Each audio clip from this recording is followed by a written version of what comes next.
Iman Gadzhi made his largest investment in Whop. He is officially the new co-owner of Whop. Watch this. Alright, so the rumors are true. I just made the largest investment of my life in a unicorn tech company, and I am here in New York to reveal what that company is and how this announcement is going to totally shake up the industry and make it 10 times easier for you to start making money online. Now, you might be wondering, Whop is the fastest growing digital product platform in the world.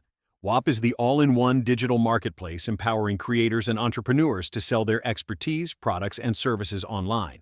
Founded by Stephen Schwartz, Cameron Zub, and Jack Sharkey in 2021, Whop enables users to monetize everything from online courses and SaaS tools to exclusive communities and digital products. Iman Gadzhi joins Whop as a co-owner, bringing his expertise in digital business, online education, and content-driven growth. Whop is set to process over $1 billion in payments annually, with creators earning an average of $8,413 per month.